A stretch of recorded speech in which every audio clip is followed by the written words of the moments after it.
when it comes to their politics. I really like that about him.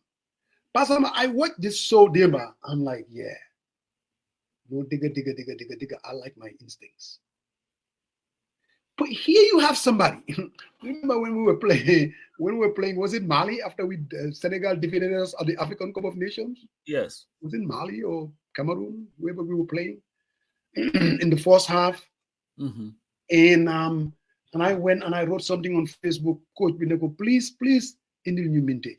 Wow. You know, when you have a star player, I'm telling you, there should be your go-to guy. Maybe Talib is a star player. I listened to him with every question that was asked. He knows his stuff. He's knowledgeable. He's smart. He's measured. I mean, he is the kind of leader that our country needs. Those are the kind of people that will salvage that country. I can guarantee you that. And of course, there are no guarantees in life. He can be elected tomorrow and he turn out to be God knows what. But believe me, what I saw consistently, and you can go back, consistently, his interviews. Pastor, what do you see? Somebody who knows his stuff. No, I listened to Talib. And like you, I got to know Talib when he started running. Mm-hmm. And I remember writing on my wall that I don't know Talib, but I really like what I'm hearing. I had a candidate in that because Adam Abba was running, and I was supporting Adam Abba 100%. In fact, I was talking about I feel good as a KMC resident, right? To have, because I think we had the best pool of candidates in the 2018 local government elections, because you had Adam Abba with his wealth of experience, you had Talib, you had Bakari Baji was running, Musa Jeng, Papa Njai, Supasi Pajai Girigara. Everybody else, I think, was a quality candidate who was running in those things. I know he will make an audio. He will make an audio for me. Yeah. That's Lila. So Wujala. Moise Papa. But anyway, no, listening to Talib. Yes. Like you, Musa, I like discussions from politicians that are policy oriented. Mm-hmm. And to listen to him give you ideas of what he's going to do and how he is going to do them, to me, was very gratifying. And then, in fact, there were questions, and the way he answered those questions to me, let's say the issue of him and the UDP, right? Whether he's going to be the next leader of the UDP and stuff. He didn't say, I'm not going to be. No.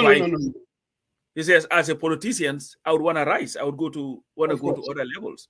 Right. But Dabo is our leader of the party.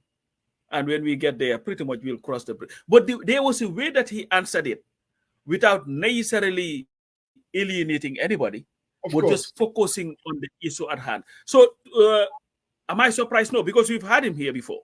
Yes. And I've also spoken to him, away from here. And he comes across as the same person. Now, success in governance is not determined by only I have the ideas and all this thing. It has to be done to be seen. But even some of the things that he's coming up with KMC, the roads that they want to build, and some of these things, the library that they are coming up with. And so at least you are seeing somebody with all, because if you know our local government and how it operates, you are pretty much shackled. There isn't much that you can do.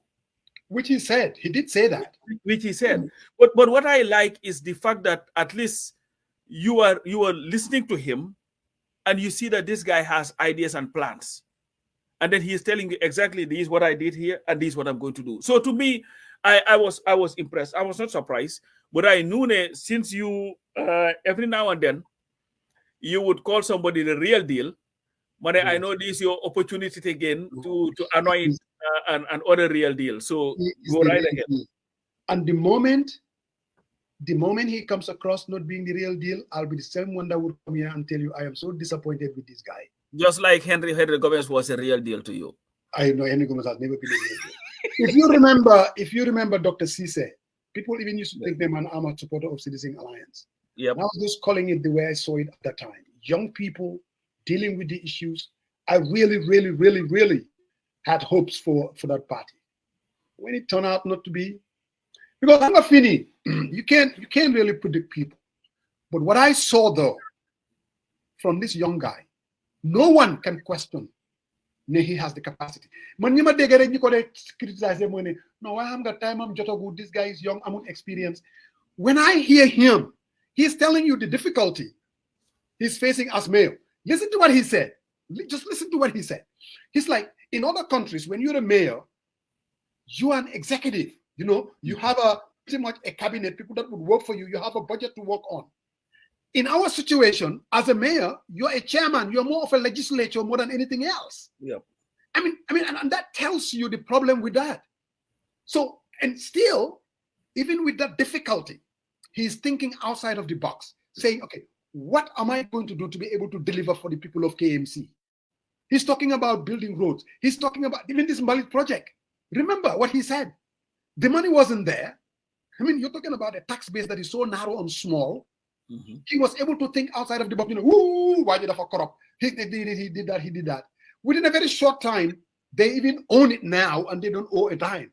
So this and that money is what is going to be building the roads that he said. Exactly. And he's using the same formula to do just that. So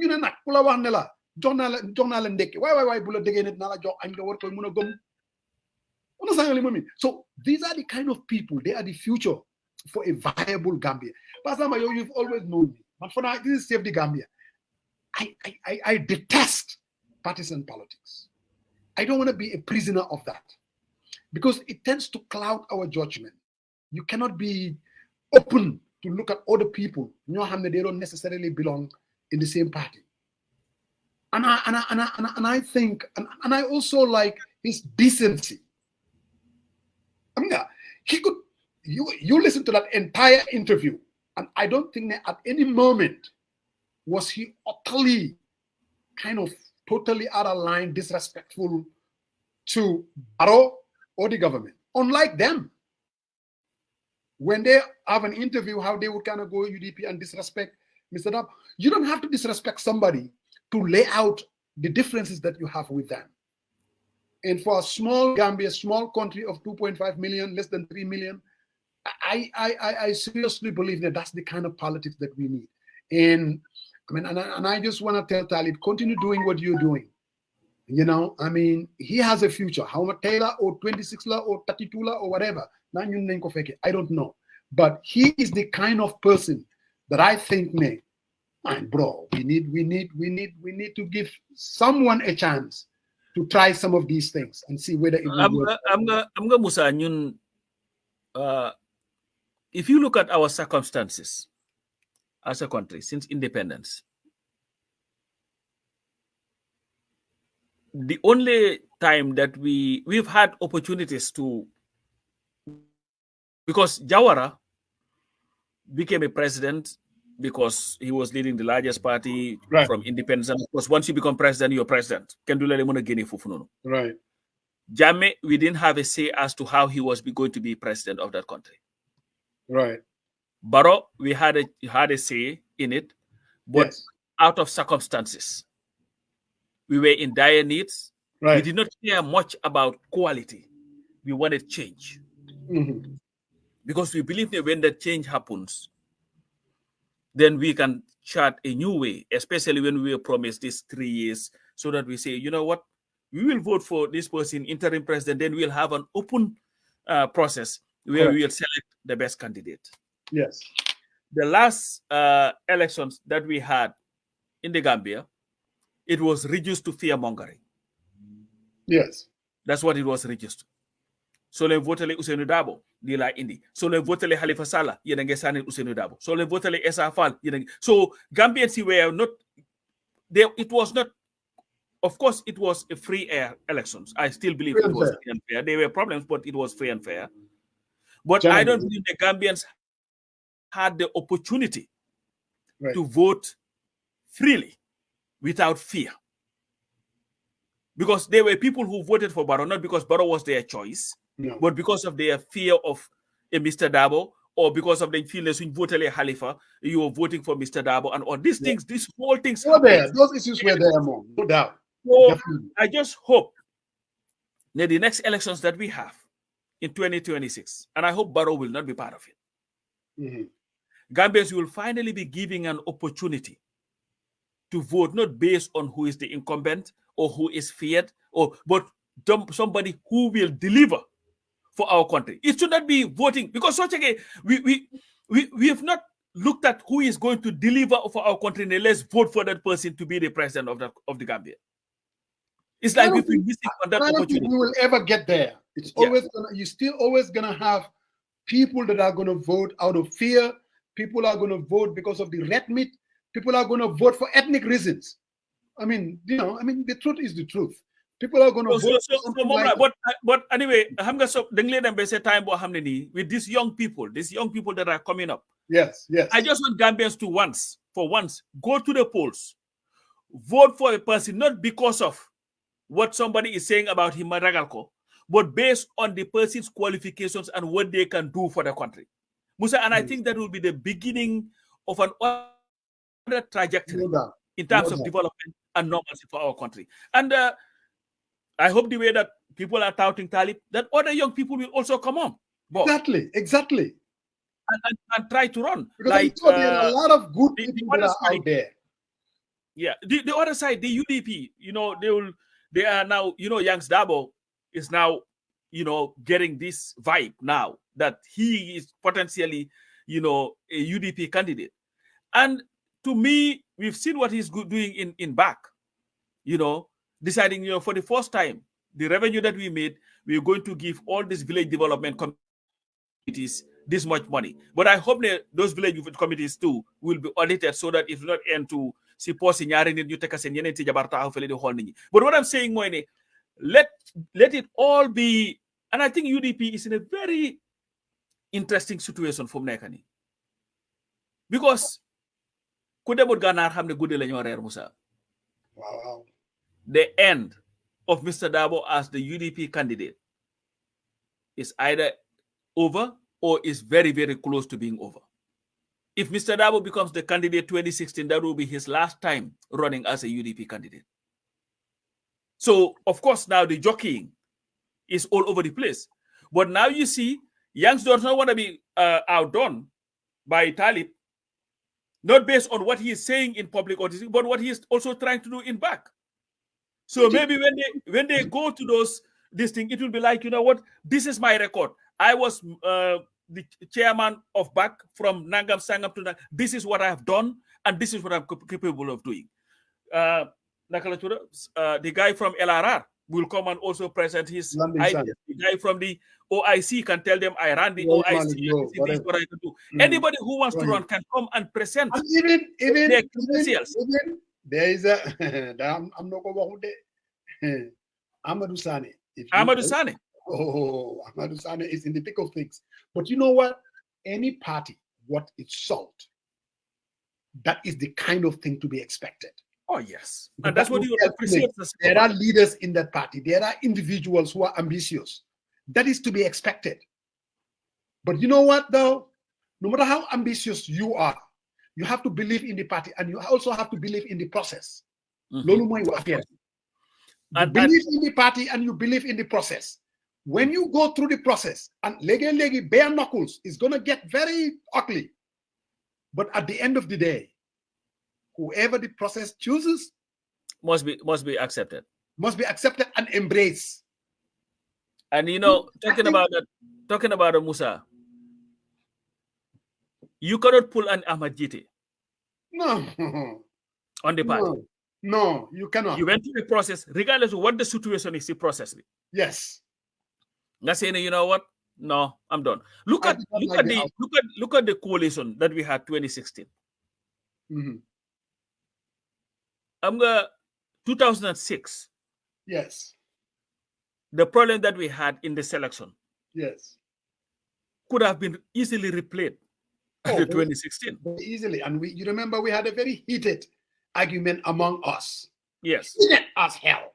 Well, but the thing is, 2016, other candidate could have said, you know what, this is fixed. This is fixed, exactly. You know, because of the PPP, this thing. But then they respected the process. That was the part of the process. It happened. Get over with. Get it over with. Yes, because there are a lot of talk about then bribe me. Yeah, you'll always have that. With the Ahmed, what's his name? No, you're old 2006. No, the Patembi. My Congress. My party. I'm gonna have a lot of things said. But again, look, when it comes to election, Gambia Muslim Congress, Gambia Moral Congress. Gambia Muslim Congress. Because Ahmed did it. No, but what I'm saying, Musa, the good thing that the coalition did was that after the process happened, yes, every candidate went there and publicly, and of course you could have made a public statement and go out and do whatever you wanted to do. Yes. But everybody came and said, you know what, we are congratulating this person. Now it is time for us to close ranks and work towards defeating Jammeh. Everybody came together. But where you will have a problem, you go to the process, you lose it, and then your camp one in the problem, chugom lañ fa defoon, xeex lañ fa defoon, golo gay fa jaar, kii lañ ko select. No, and I think they have to be very, very careful. And if one thing that Mr. Dabo should be very proud of, and that is because we are all speculating, if he chooses not to run, to sit there as Secretary General of the UDP, we're going to have a convention day, or whatever they want to call it, to select the next flag bearer of the party.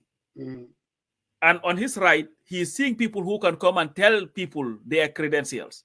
I have run this. I have done this. This is why when I made this, I will be able to do A, B, and C, and D. And if there is one thing that I like so far, I don't know what's going to happen, is that it's not going to be cherry picking somebody and deciding, oh, Musa Jeng it's going to be a process. And this is why I like the fact that and I heard Talib mention that to replace Sabali, instead of appointing somebody, they've decided, we're going to have an election. Somebody they've always had a process, UDP, even though sometimes the process is kind of wink. Let's call it for what it is, I mean, I remember going to one of their congresses in there. A guy might invite Brother Pata. So I was there and I witnessed it. They do have a process, no doubt about that. But I remember Rohim Aliglo running against, was it Tombong? Tombong, yeah. Tombong. And then they ended up, instead of allowing the elections to go on, they know them in the back room. They like the Americans used to do in the good old days, the back room, and they'll talk you into not running. But process they do have. Because look, Pasama, this Baro juggernaut, and believe me, don't ever underestimate it. This Baro juggernaut. He is wondering when you will make the formal endorsement. How much man lie on that land? When if it is me, I have to make it. I'll make it. Did you standing by my side? We're calling what we saw. I even told him yesterday, why don't you go and listen to Talib's interview? Why, man? Musa never get on NPP. I don't know why he's sitting here telling us. Take a look with an open mind. Just listen. Maybe then you will see what I'm saying. Because sometimes he thinks, man, I am so gaga over Talib. I'm like, no, listen to the man. Just like he's all gaga on GT, to the extent they abandoned Barrow. You know what? You're not good for me anymore because you But look, the point that I was trying to make, money, for us to have a very competitive race in 2026, it's going to take a lot. We can sit here and think that there is going to be another Moses or another Muhammad that will come and form a new party and everybody will be gaga over him, and then bang, change is going to happen. I don't think that's how it's going to go. No. The very situation that we're seeing right now, the chances are that's the card that we're going to be dealt with in 2026. The question becomes, for any party to run a very competitive race against Barrow, you cannot afford to make one single mistake. Everything has to be, all hands have to be on deck. We cannot afford that.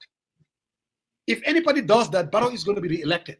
I'm not even, I used to think that Barrow is not going to run. He is going to run. They will never allow him not to run. Maybe NPP is Barrow. He's the glue. The moment he's gone, the deck of cards, everything is going to crumble. They don't have anything in common. Nothing is tying them together outside of Barrow. Talking about builds and regional offices so that little PPP, little UP, Lulendal, they can build all the regional offices they want.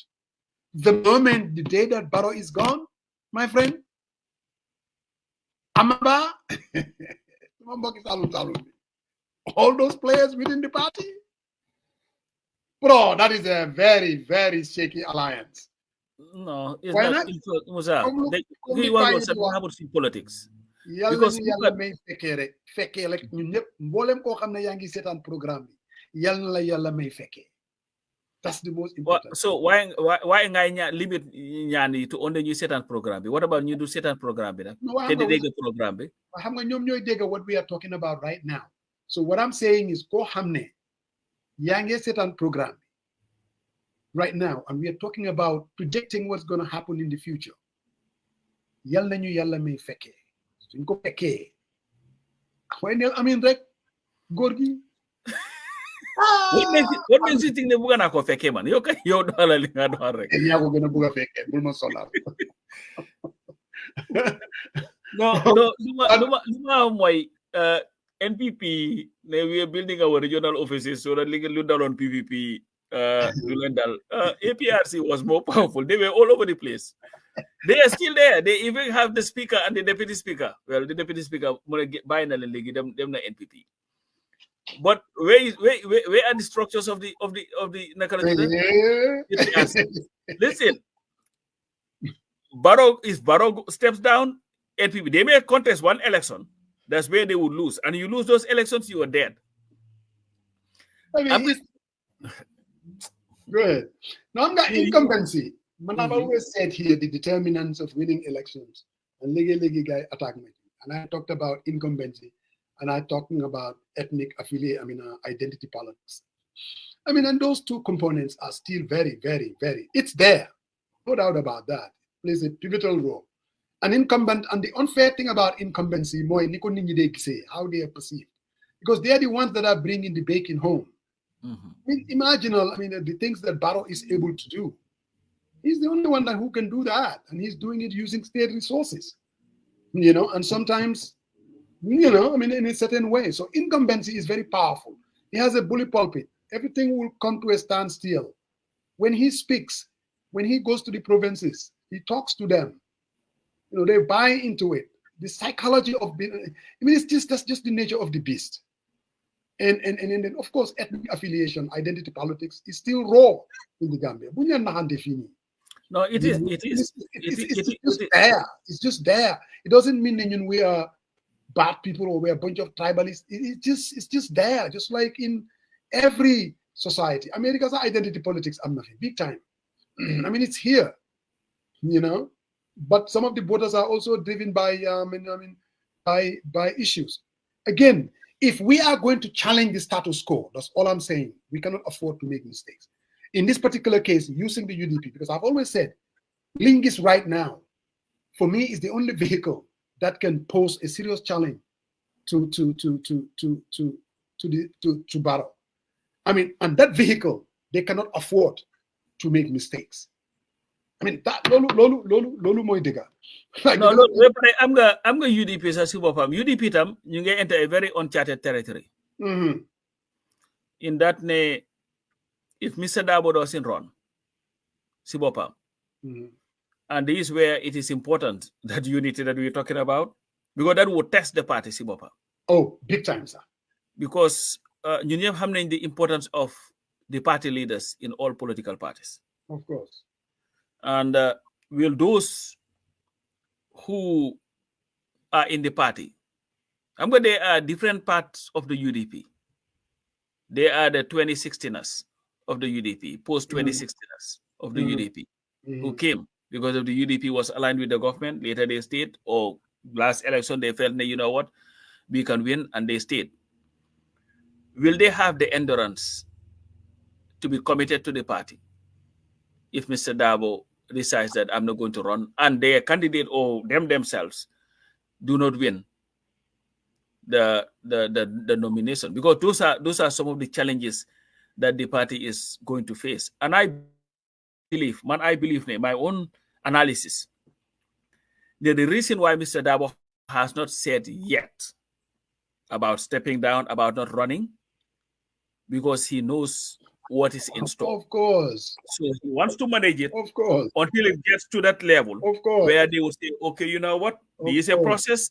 Because one mistake that he would make, and I doubt he will make it, is to go and say, you know what, I am siding with A or B. No, Because he will never do that. Yeah. So it's going to be a big challenge for them. Just like, never do that. You know, I don't know. I'm going UDP. The difference between UDP and NPP, even though the UDP, the way it was founded, well, because Sufekone PPP was not banned, NCP was not banned, there would not have been a UDP or GPP. But because of I don't think so. I don't think there would have been a UDP. Yeah, so the UDP was the antidote of what Jammeh was trying to do. They read through the lenses and said, okay, you play just like Makere. And this Usman Sonko, you ban the party, you ban Usman Sonko, you think that you're home free. Understand what I mean? And then another force comes out of a couple of people came together and said, okay, we are going to, and then that's when they reach out to somebody like Dabo. And Dabo was the most attractive candidate in the sense there. Yep. Here he was, Dabo was the most respected person out there in the Gambia, who wasn't seen as someone who is political. Yeah. But he was because I'm going to Dabo, if people remember, after the coup, 81 coup, most lawyers would not touch any of these detainees with 10 football. But he was there defending Nyam Sirif Diba, who was the most prominent person arrested. You know and also he had the name ID, he had the respect, and all that. Dabo was here 2016 at the Olympics team in Atlanta, 1996. 1996. He was here. And they approach him and say, you know, because it was either going to be him or I think there was somebody. No, Sonko. Yes, Sonko. Malami Sonko was mentioned. Sidia Sanyang was also a potential leader, and Dabo, you know. Yeah. But what I'm saying, I'm going to UDP. Sonko was the one that they reached out to. So Koku turned it down. And he was the one that told them that maybe you guys should approach Mr. Dabo. Because Sonko Tommy, he was not really a very political guy, but well known. What I'm saying, Musa Moine, I'm going UDP that evolved from a regular political party to being forced into a liberation fighting party. It's a PPP UDP alliance. It's a PPP NCP alliance. Because after when it came, the APRC, I think, realized their mistake. Yes. And now they were seeing them as pretty much PPP in an ordered color. Yes. So, of going after them turned the UDP into like defending their rights now, focusing on human rights. So it became a movement, a liberation movement, if you want to call it that. So that became the core, because most people in the UDP, when they talk about the UDP, when you talk about what do you talk about? They have dead bodies all over the place. People who were killed by this regime, people who were tortured, and all these things. So it became not just a regular political party, but a movement per se. Right. So pretty much that forms its ideological leaning from that angle, based on the circumstances and what they had to endure and what they had to do. So whereas an NPP is no different from GPDP. A group of people coming and say, you know what, let's just form a political party. What is the ideological basis of it? There is none. You know, what is, they have no leaning. It's just a necessary thing to form. They form it. And then, you know, normalcy, unfortunately. Because they were already in power. So it's very easy when you are an incumbent, you are the president, and we all kind of watch the movie together. We were all watching the movie as it was evolving, and here was Barrow from the UDP, and his first go-to, Moy for him to become the party leader. And if that were to happen, UDP will still be running the show. Our democracy would have been, oh my God, can you imagine? They would have monopolized all the democratic space that is out there. No doubt. So are you saying the mom running is a blessing in disguise? I don't know. I don't think I would take that leap. But I'm just saying that they would have been control. You would have. Because I think that our democracy still, there is this monopoly that they have. That MPP, man, I never thought that could happen. I mean, you remember Banka and I, we used to kind of go back and forth. Man, no, I cannot see Adama Barrow branching off and running and even be able to successful at it, because I thought the only reason why this guy is even thought of is because of the United Democratic Party. So I wouldn't say that it's a blessing, because again, the democratic space is still really being monopolized by, the incumbent. No, I'm gonna let money. If you look at it that way, our politics for far too long. So I'm not going to we stop talking about UDP and we start talking about something that is affecting the public. I don't know. What I was trying to say, Moy, if you look at our politics, right, except for the first few years, PPP dominated the National Assembly, the Parliament, totally. Every aspect of governance was dominated by the PPP. Yes. When the APRC came, it was pretty much the same thing, except for the first elections when UDP, I think, had about 13 seats in the National Assembly, NRP had one, DOI had one, and also at least you had a respectable opposition. After that, they continued to dominate everything. If, let's say, Barrow had stayed on with the UDP, you would have had a National Assembly that would have been totally dominated again by the incumbent. Because you remember the first go-to, it was pretty much, a de facto UDP. Yeah, because it was, I think, 33 seats or something. So but now with the split, you have a National Assembly that is, I don't think we've ever had a National Assembly that is this balanced in the history of our country. Well, going back to UP though, the first election that UP except for the first few years, after that for that was 60, what was in 1960 elections or so. But after 63 or so, it started going the other way. Yeah, because UP was in the Banjul seat and Salum and you voted. You voted. So MC Cham, you've started leaving the UP and going to now the PPP. Before you know it, PPP dominated everything. It's an interesting thing, but anyway, it is. And again, this is to be expected. As long as, again, we do have democracy in the Gambia, and parties are going to evolve. But I'm just hoping upon hope, and that's what we want. We want a very effective opposition. And unfortunately, really, the only effective opposition out there is the United Democratic Party. DOI is out there. A party of integrity. And I also hope they will go back and look at their party and see what I would call the electoral lapses. How can they fix that? Senegal, if there is one country that I think they might be send, that is one place that no political party totally monopolized that. The political arena. That is why you see all these coalitions all over the place. But maybe that is why we need a 50+1. Oh, we need that big time. 50+1 happens, it gives relevance to the opposition. But if you have this Raugado, then what you're going to have is just somebody monopolize the process. And Senegal, they have this 50+1. But now the other thing too is the Parana system meaning. That's what they need to look at. We need to look at it. Mayo, we kind of argue a little bit. I don't like this idea of funny people just going out there and they're just running for offices. They don't have any chance in hell. In the name of its democracy, we are all free to run. The system cannot be watered down. I mean, the system has to be serious enough. Musa, no, seriously. No. Here's the issue. When they said now it was 1 million to form a political party, people thought, you know what, not many parties would be formed. We went from 5 to almost now 19. Golo Gujat Munga from political party. Musa, if you wanted to raise 10 million dollars, you will find a way of raising it. No, man, I'm not just saying the criteria should be only, the amount of money. That should be part of it. Make it as expensive as possible, but also let's go and look at this nomination process, Bini.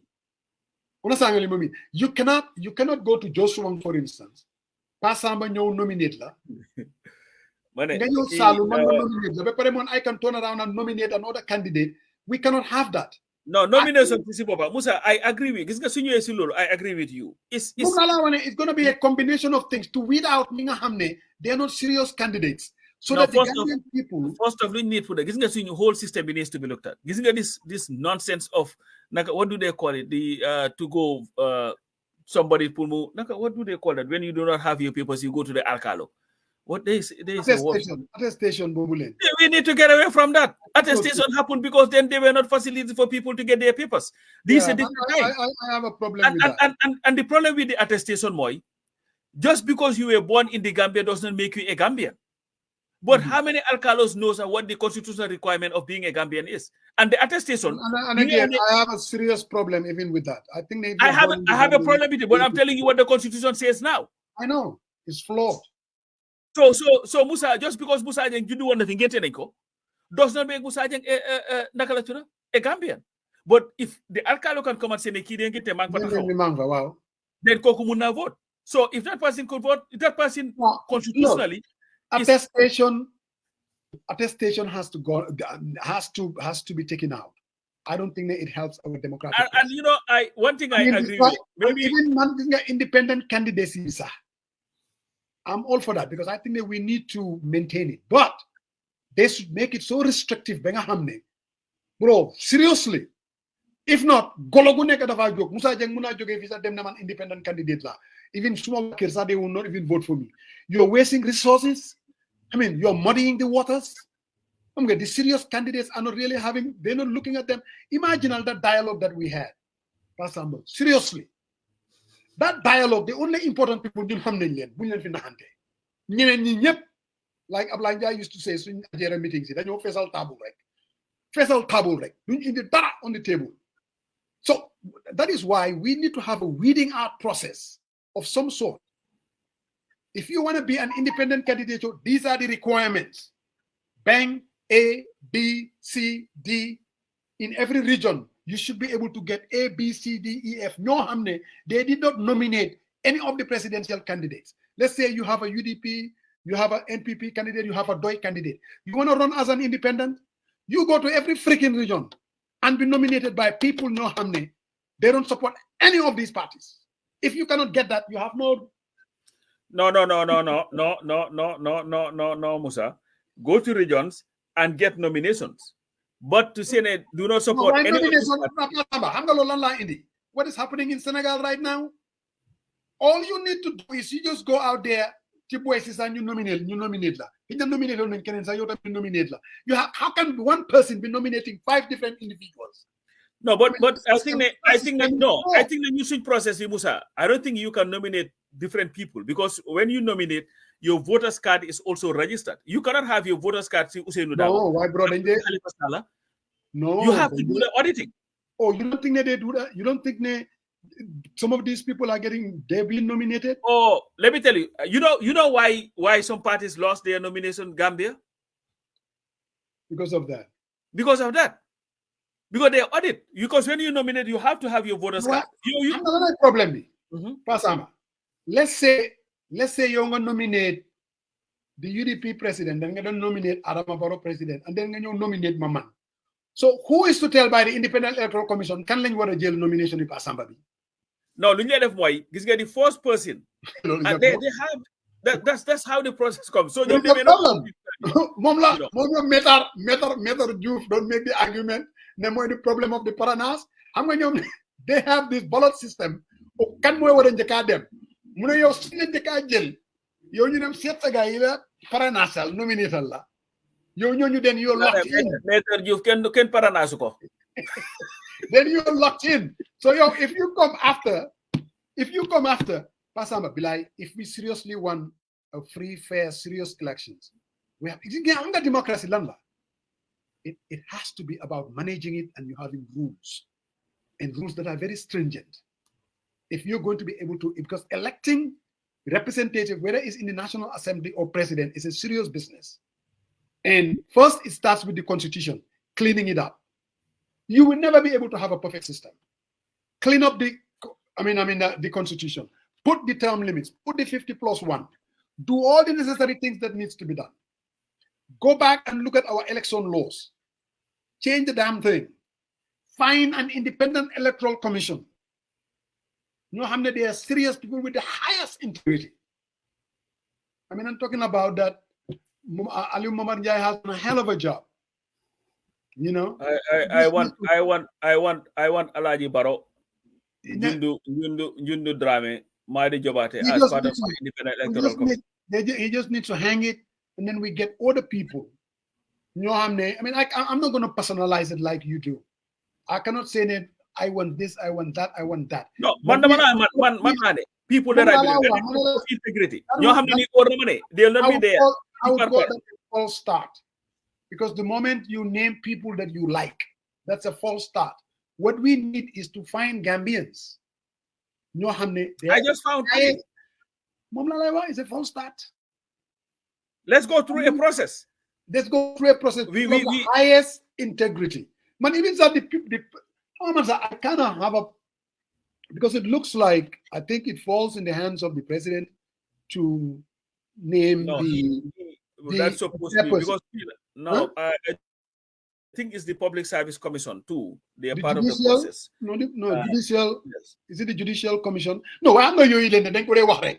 But I mean, if the president ultimately is the one selecting those people, I mean, the things tend to trickle down. I just hope. I think it needs to go. This is why all this appointment, I think, needs to go to a committee being is independent. You can even go to the National Assembly, where you see how they selected the people for the National Human Rights Commission and some of these commissions. How was that done? I think ultimately it was vetted. The National Assembly approved their appointments, because I'm the National Assembly committee they declined their appointments based on I think you remember Dawjai, when his appointment was declined based on, they say, discrepancies in his documents or whatever, something like that. So those are things that you need to do. It's something that we have to really look at and solve. Why Ibrahim K. Jawara dafa am question boom like maybe you have an answer. Between Talib and Bakari Dabo, who do you think is best suited to solve Gambia's problems? Hi, is Talib without no lie. Let me say this. Oh, yeah, you're right. Thank you, boy Fadi. You boy Musa Jeng, you will go there. See embassy in Cuba. Oh, yeah, we'll go there. No, let me say this. Bakari Dabo is someone that I seriously, that is why even when I saw him at the dialogue, I mean, you listen to him, I'm like, yeah, Bakari really well experienced. I mean, pretty decent fellow. But he's a one with a checkered past. Let's not forget. You know, I mean, it was Bakari that pretty much give legitimacy to the APRC, to the APRC, to the coup d'etat. That same Bakari. I mean, that cannot be just ignored and put aside. Now, I mean, in terms of experience, he has it. In terms of someone who is very competent, absolutely no doubt in my mind. Bakari Dabo and surround himself with very good people, come up with policies. But you know what? I think Gambia now, we're looking in the future. I think Talib is the future. I think people like Talib are thinking outside of the box. I think, I mean, and that's where so man, if you ask me, I seriously do believe that if I were to walk into a polling booth between Bibi Dabo or Talib, I'll vote for Talib. I would really do, and without looking back. And I again, like I said, does he have the experience? Yes, he does. Does he have the capacity? Bibi Dabo, that's what I'm talking about. Yes, he does. But again, Bibi is from the politics of yesteryear, and we need a new kind of politics, a new way of doing things. And I think the young people are the ones that, to me, in this particular case, not any young person, I think may, good Lord, the Talib syndrome. I don't have a Talib syndrome. I'm just saying. No, why, Musa, to do justice to this, your people in Cuba. Mm-hmm. Once again, we've had the. That's now Bibi who?